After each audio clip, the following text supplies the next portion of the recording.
সেই শেখ হাসিনা ফ্যাসিস্ট সরকারকে সরাতে গিয়ে এই জয়পুরহাটে সবচেয়ে বেশি আন্দোলনের শরিক হয়েছে আমি। সবচেয়ে বেশি মামলা হয়েছে আমার নামে। এই জয়পুরহাটে গুম হয়েছে একমাত্র আমি। আমার যে কেউ ক্ষতিগ্রস্ত হয় না। আমার পিতা মাতা মারা গেছে, চোখ করে আমার চিন্তায় একবার দেখার সুযোগ করে দেওয়া হয় না। আমার স্ত্রীও কিছুদিন আগে সেই স্ট্রোক করার পর মারা গেছে, দেখার সুযোগ, সেও কিছুদিন আগে মারা গেছে। আমি বলতে চাই যে আমরা শহীদ রাষ্ট্রপতি জিয়াউর রহমানের আদর্শে, ম্যাডাম খালেদা জিয়ার আদর্শে আমরা ধানের শীষের মার্কা নিয়ে যুদ্ধ করেছি এতদিন। ভোট এবং ভাতের অধিকার নিয়ে যুদ্ধ করেছি। কিন্তু আমি বলি যে এই জয়পুরহাটে এক আসন কিছুদিন আগে, এতদিন পর দেশে আমরা 5 আগস্টের পর আমরা যে রাষ্ট্র পরিচালনার জন্য একটা ভোটের দরকার, সেই ভোটটা আগামী 26 সালের ফেব্রুয়ারিতে হবে। সেই ভোটের জন্য ইনশাআল্লাহ বাংলাদেশ জাতীয় দল সরকার গঠন করবে। আমি মনে করি এই জয়পুরহাটের মধ্যে আমার সে নির্যাতিত কেউ নয়। এই ধানের শীষের মার্কা পাওয়ার হকদার আমি। ভাইরা আমার, কি পরীক্ষা দিলে, এর চেয়ে কত বেশি পরীক্ষা দিলে ধানের শীষের মার্কা পাওয়া যাবে আমার জানা নাই। কারণ আমার সে নির্যাতিত কেউ নয়। কিন্তু এই মার্কাটি যাকে দেওয়া হয়েছে তার দ্বারা আগামী জাতীয় নির্বাচনে জয়লাভ করা মোটেও সম্ভব নয়। যেই দিনই ঘোষণা করা হয়েছে সেই দিন এখানে আমাদের সবচেয়ে এখন বর্তমান প্রতিপক্ষ জামাত ইসলামী কি বলেছে? আলহামদুলিল্লাহ বলেছে। অর্থাৎ ওই ক্যান্ডিডেট দ্বারা তারা জিততে পারবে, তারা বিশ্বাস রেখেছে। আমি যেন না পাই সেইটাই তারা চায়।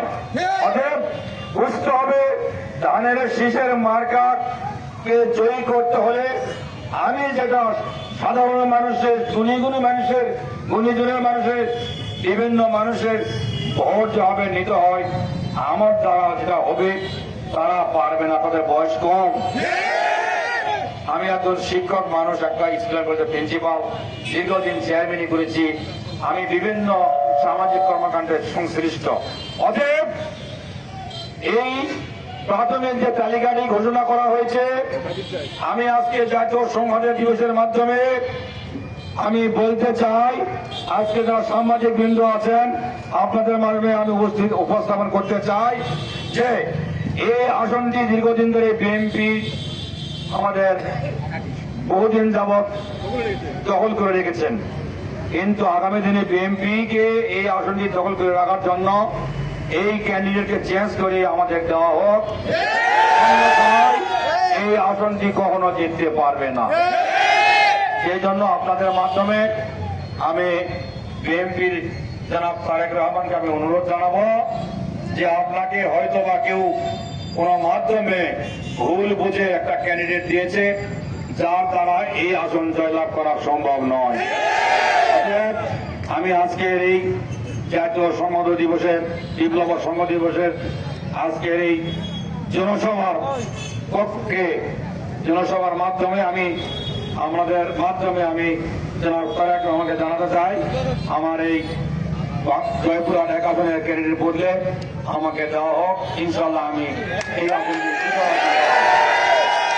ধন্যবাদ। আসসালামু আলাইকুম।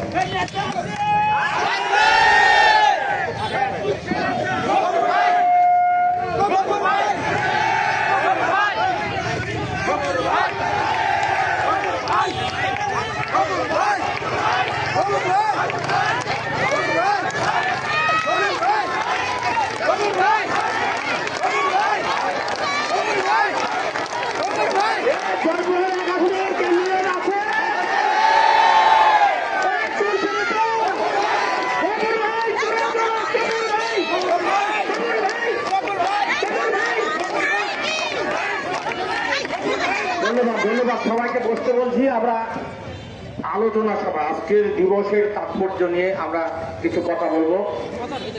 ঐতিহাসিক 7ই নভেম্বর 1975 সালের এই দিন আমাদের এদেশের জাতীয় জীবনে একটি অত্যন্ত গুরুত্বপূর্ণ এবং তাৎপর্যপূর্ণ দিন।